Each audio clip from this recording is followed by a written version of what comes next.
Tudo bem? Vamos a mais um problema do Enem. Estamos no 35º problema. Uma pessoa que perdeu um objeto pessoal quando visitou uma cidade pretende divulgar nos meios de comunicação informações a respeito da perda desse objeto e de seu contato para eventual devolução.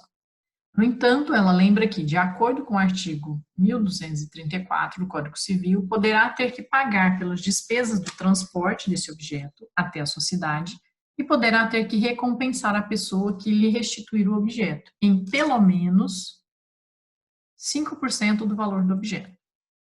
Ela sabe que o custo com o transporte será 1/5 do valor atual do objeto.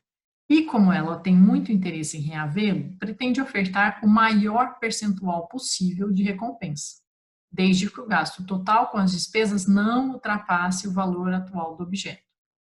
Nessas condições, o percentual sobre o valor do objeto, dado como recompensa que ela deverá ofertar, é igual a o percentual que eu quero saber. E está dizendo que o percentual mínimo é de 5%, mas não está dizendo qual seria o máximo, né? E a pergunta é, qual é o máximo que eu posso oferecer para atender a condição? Qual a condição? Desde que o gasto total que eu tenha não ultrapasse o valor do objeto. Bom, o valor do objeto, a gente não sabe o que é, porque na hora nenhuma o problema se refere a ele. Então, a gente pode falar que o valor do objeto, vamos chamá-lo de X, um valor qualquer, X.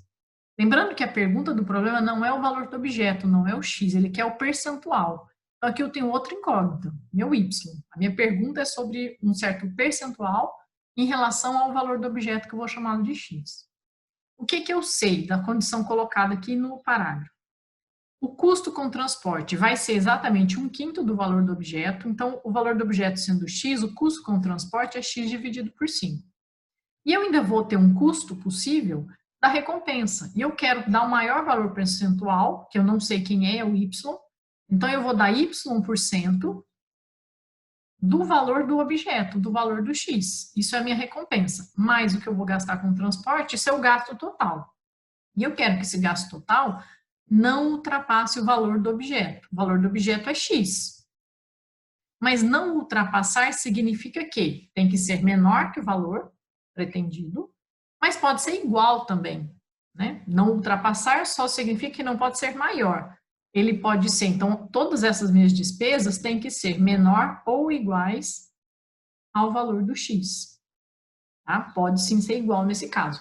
Esse aqui é o detalhe que eu costumo falar para vocês. Atenção na leitura e no saber transformar aquela leitura, aquele texto que está lá em língua portuguesa, qual é o símbolo matemático que representa aquela condição colocada.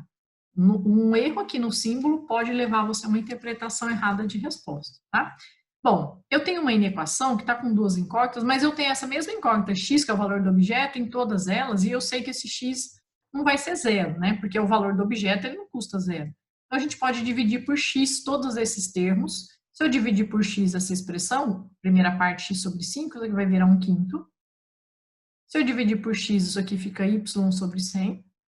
Se eu dividir por x aqui, vai sobrar exatamente 1. E eu tenho a minha equação somente com o valor do y. E o y era o percentual que eu estava procurando. É só resolvermos essa inequação, então.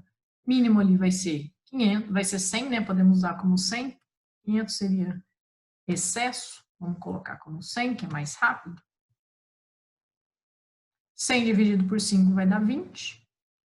100 dividido por 100 vai dar 1 vezes y. 100 dividido por 1 dá 100 vezes 1, 100. E aí o meu y tem que ser menor ou igual a 80. Ou seja, o meu percentual pode ser 50, 48, 33, qualquer coisa menor que 80, inclusive igual a 80. Como eu quero o maior percentual possível, de todos os possíveis, o maior deles é o 80%. Por isso, a alternativa E, e a minha inequação me apresenta, inclusive, essa possibilidade. E o detalhe, se eu não tivesse colocado o valor igual a 80, então me diria que a resolução estaria me dizendo que teriam que ser valores menores. E aí, menor que 80 não poderia entrar o 80. Mas ele vai entrar porque ele pode ser igual, só não pode ser superior. Certo? Cuidado com esses detalhes, então, da leitura e da transcrição da linguagem textual para a nossa linguagem matemática. E sucesso para vocês. Abraço!